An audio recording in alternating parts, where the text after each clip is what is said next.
Howdy folks, thanks for tuning in for another Cruise with Smooth. Hope y'all doing okay today. Before I get into it, don't forget to like, share, comment, subscribe, hit the notification bell.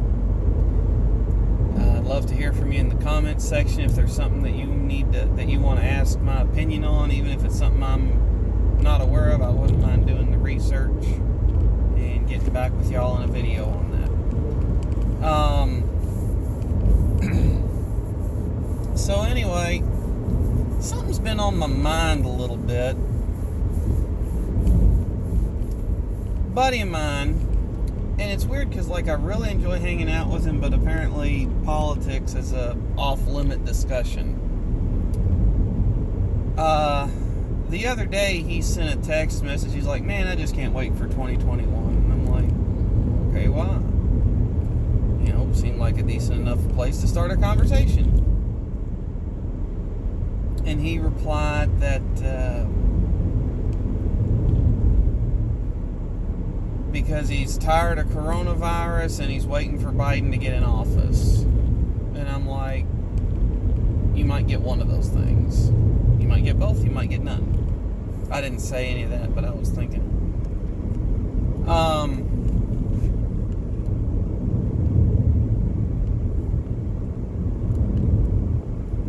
I don't understand people getting, I'm pretty wrapped up in politics. I stay up to speed on a lot of things. No one knows all the things, and it's not like, okay, I would say above the 50th percentile in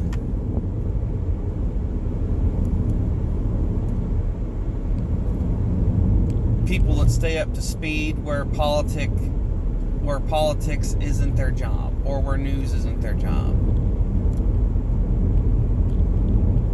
Okay, so I'm by no means an expert on it. I'm not politically educated, as far as, I haven't gotten a political science degree or hung out in a senator's office for a year, but I know some stuff. And I try to stay up to speed on what's making the news politically. But it's not my job, so there is a limit, because I do have to go out and make a living. But this far out from Election Day, I've never believed the polls. So I don't believe them now, simply because nothing that is going to influence the election has happened yet. For example, there haven't been any debates, whether they're in person or over Skype, yet. And even then, we're still, 2-3 months out from Election Day? And Trump could, suppose that coronavirus is solved and the economy's back the way it was in October. That puts Trump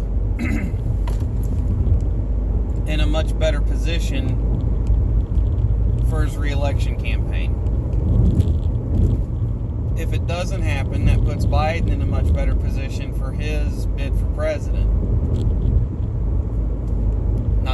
I'm not picking sides in this, I'm just saying. Biden could have a gap that he can't recover from.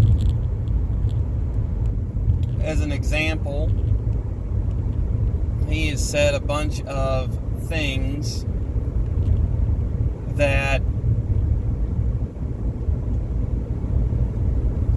had the potential to get him seriously raked over the coals, but either it wasn't paid attention to, or he apologized and the news cycle kind of moved on.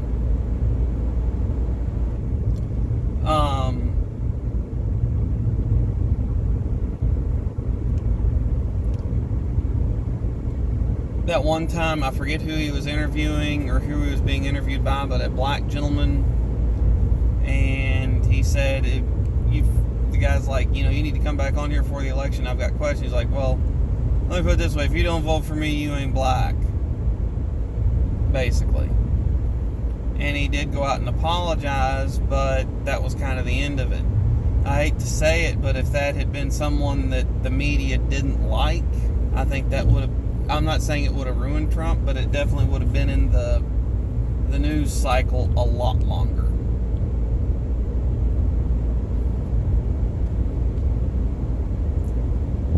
I do think that the polls just don't know it this far out. There's too much that can change. I see some polls that put Trump ahead in the key states. I see some polls that put Biden ahead in the key states. I see some polls that are within the margin of error on polling data. So I'm not, and frankly,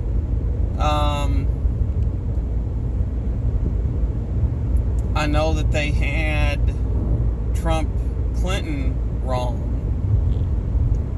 They had the national data right as far as who won, popular vote, but they lost they didn't get the results correct. There were some votes in states that showed up that didn't, and there were some that didn't show up in the polling, and there was some votes in states that didn't show up that showed up in the polling. So I'm not all in on the polling data this far out for sure. So, but here's my question, and I'm not speaking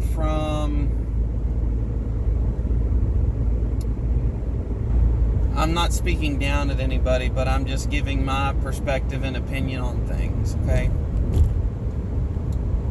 When Obama got elected in his first term, I had window chopped the back window of my SUV that I had at the time and put a big bold letter McCain on the back window.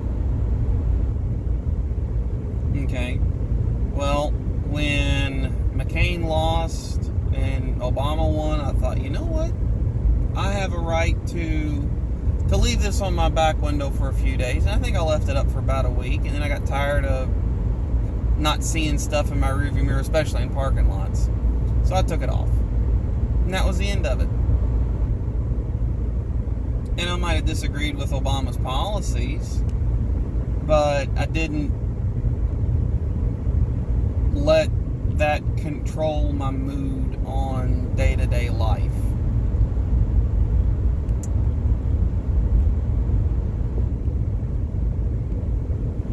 And when Obama got reelected, same thing. But I didn't let that control my mood on day-to-day life. If I was going to get upset at something political, I could look to Obama, but I didn't have Obama derangement syndrome, which I think is insane that we have named a mental illness after Trump.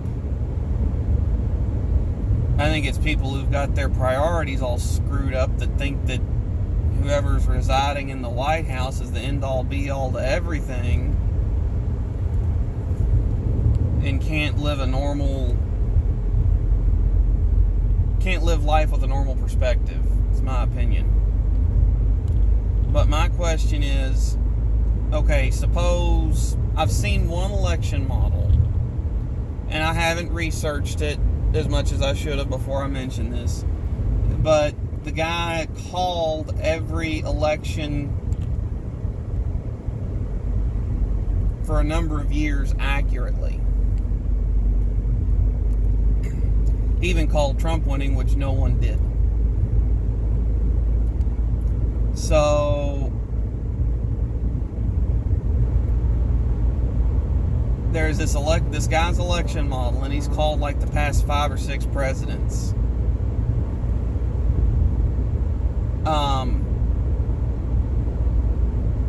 He predicts that Trump will win north of 40 states.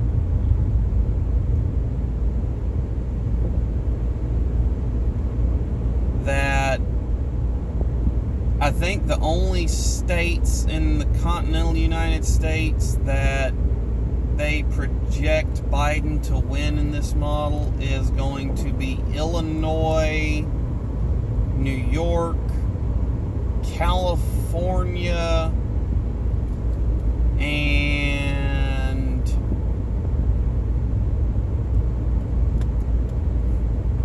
maybe one other northeastern state, and maybe Boston, or maybe Massachusetts. I'm not sure. But it puts Biden around 170 electoral votes by, or according to this model. And I've seen polling data that puts, Trump losing by that number. So I'm not buying into any of it because I haven't researched their accuracy over the course of previous elections or their methodology. But I want to ask you this, and then I'm out.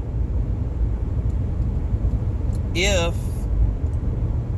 the Biden polling model is accurate and Biden takes a dump on Trump and Trump's out of the White House in January, okay, what do you put the protest cost at, or protest/riot cost at? How many hospitalizations occur?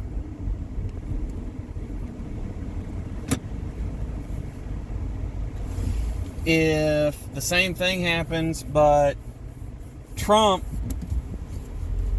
secures 4 more years,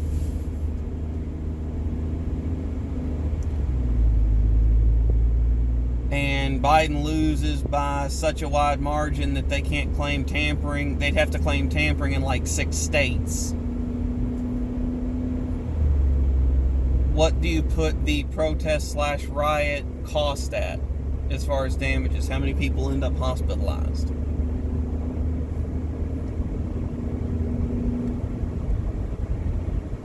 I don't have an opinion on it.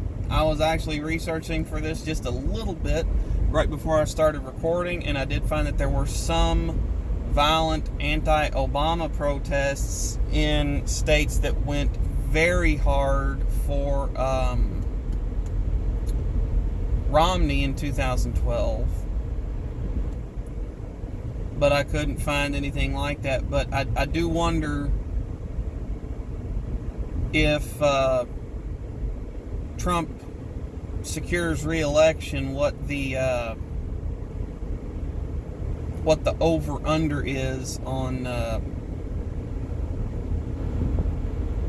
property damage. Because I remember when I watched a video of the Trump inauguration in 2017, and right after him and Pence took the oath of office and the ceremony had reached conclusion, I saw a video of someone picking up a trash can that was on the street and promptly throwing it through the window of a Starbucks and then breaking the window out of a Bank of America in D.C. Saw that with my own eyes. So, on video, but I saw it. And it was live because they had covered, and they were, there were protests and they were covering that, and then that happened. So, the political violence does seem to lean one way. Anyway, I've asked my question. I've spoke my mind. I'm out. Probably going to record another one because I got a funny dad story to tell you. See y'all next time. Thanks for tuning in to Cruise with Spoon.